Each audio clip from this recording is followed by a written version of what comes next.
Happy first day of March and welcome back to Sports Corner. I'm Cole Young, and this time of the year is a little strange. It's a weird transitional period on the sports calendar, but we still have some big things to look forward to on the horizon. Starting in the NFL, the draft is just around the corner, and the free agency period is beginning to ramp up.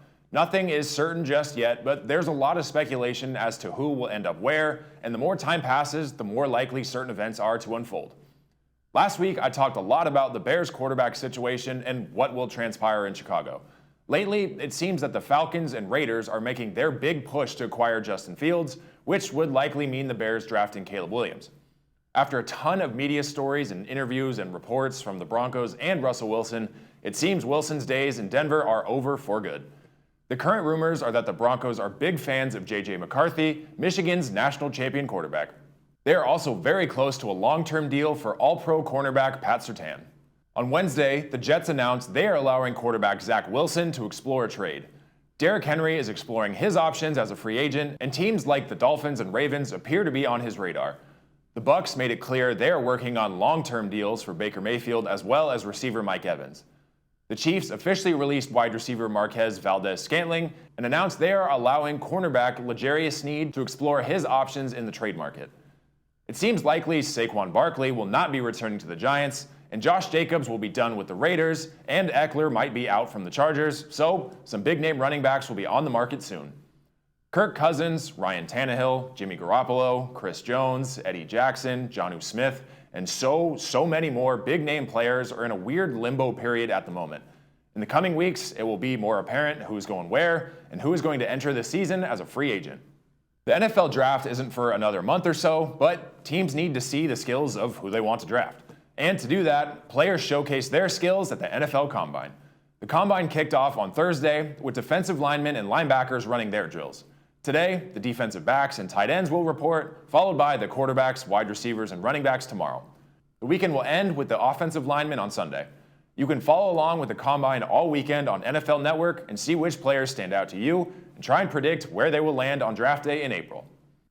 While I am obviously still very focused on the NFL, even though the season's over, another one of my personal favorite seasons is starting up this week, Formula One. The Bahrain Grand Prix will mark the start of the 2024 F1 season, and it starts this week.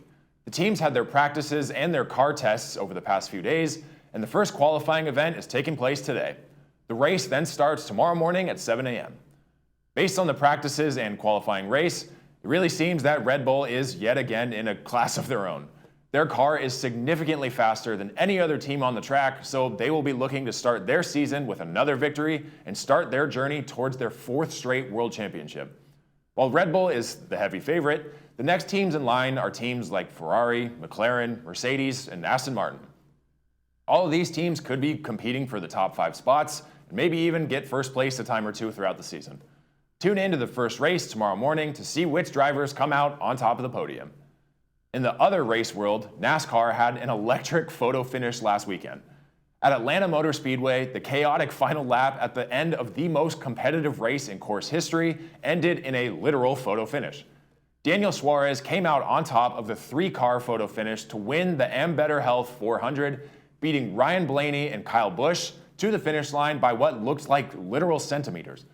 This was Suarez's second career win, and with a mere .003 seconds separating Suarez and Blaney, and just .007 seconds separating Suarez from Busch in third place, this marks the third closest finish in the history of the NASCAR Cup Series since they implemented electronic timing and scoring over 30 years ago. Like I said, this was the closest finish in the history of Atlanta Motor Speedway, surpassing the .006 margin of victory that Kevin Harvick beat Jeff Gordon by in March of 2001. This race also marked the most lead changes in Atlanta history, as 48 lead changes were officially recorded at the finish line between 14 different drivers. All in all, it was an absolutely historic day in racing history. The NASCAR Cup Series heads to the Pennzoil 400 at Las Vegas Motor Speedway next Sunday at 12:30 p.m., and it can be watched on Fox. The NHL season is slowly beginning to wrap up, with the playoffs beginning in mid-April. The biggest story in the hockey world came earlier this week, and at the center of it all was Patrick Kane. If you remember, about a year ago, I mentioned that the Chicago Blackhawks legend and 3-time Stanley Cup champion was traded to the New York Rangers after 16 years in Chicago. After the Rangers were knocked out of the playoffs in the first round last season, Kane had a hip surgery to repair a lingering injury. He became a free agent during his recovery, and he signed a one-year deal with the Detroit Red Wings. All of these events over the past year led to the moment on Sunday when Kane made his return to Chicago for the first time since he was traded in February of 2023, almost exactly a year to the day. And Kane did what he does best in Chicago, this time just wearing a different team's colors. Kane scored on a breakaway a minute and 43 seconds into overtime in his return to Chicago, lifting the Detroit Red Wings to a 3-2 victory over the Blackhawks on Sunday night. No one knew how Kane would look following the hip surgery he had back in June of 2023, but if there were any concerns, they're long gone. Kane has 28 points consisting of 12 goals and 16 assists in 27 games for Detroit, including a current 8-game point streak.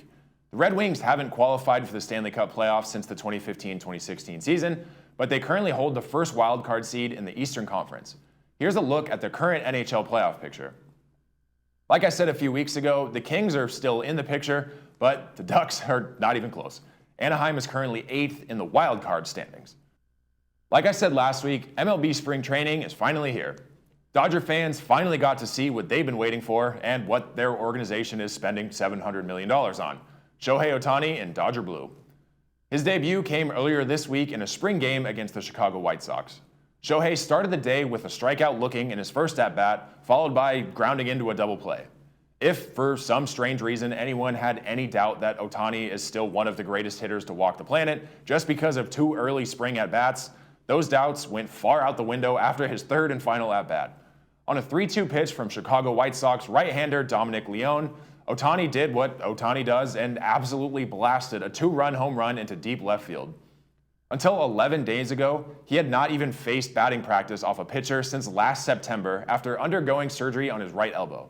That surgery will still prevent Ohtani from pitching at all this season, but he clearly will still be dominant as a designated hitter. The Dodgers are currently in first place in the Cactus League, with the Padres and Angels towards the middle/bottom of the pack. I've said it a million times, but these games have no effect on anything meaningful, but they are great opportunities for players to shake off the dust and get some live practice. It's also a great chance for rookies and minor league players to showcase their talents and attempt to earn a roster spot. There are still full slates of games all weekend, with the Angels taking on the Diamondbacks tomorrow, followed by the White Sox on Sunday. The Dodgers will square off with the Cubs tomorrow and the Rockies on Sunday, and the Padres will face off with the Giants and Mariners on Saturday and Sunday. Be sure to tune in to as much baseball as you can, as opening day is just right around the corner. To end the show, one of the greatest sports journalists in history decided to call it a career earlier this week. After 44 years, Peter King announced on Monday that he is retiring. King has been covering football in one avenue or another since he was in college. He began writing about football straight out of college and really never stopped. He started as a newspaperman at the Cincinnati Enquirer in the 1980s, then was hired by Sports Illustrated in 1989. King began his column, called Monday Morning Quarterback, in 1997 for Sports Illustrated. SI was King's home until 2018, when he left to join NBC full-time. This move came 12 years after he began appearing on Football Night in America as an analyst. His column was renamed Football Morning in America, and he continued to write it for NBC. King has been one of the most influential modern football writers, with several famous writers paying their tribute to him on social media after his retirement announcement. Names like Adam Schefter, Rich Eisen, Ian Rappaport, Albert Breer, and many more posted their appreciation and anecdotes about King, congratulating him on an incredibly successful career. That'll do it for this week's episode of Sports Corner. Be sure to come back next Friday for more stories, news, and updates. I'm Cole Young. Enjoy the first weekend in March, and I'll see you next time.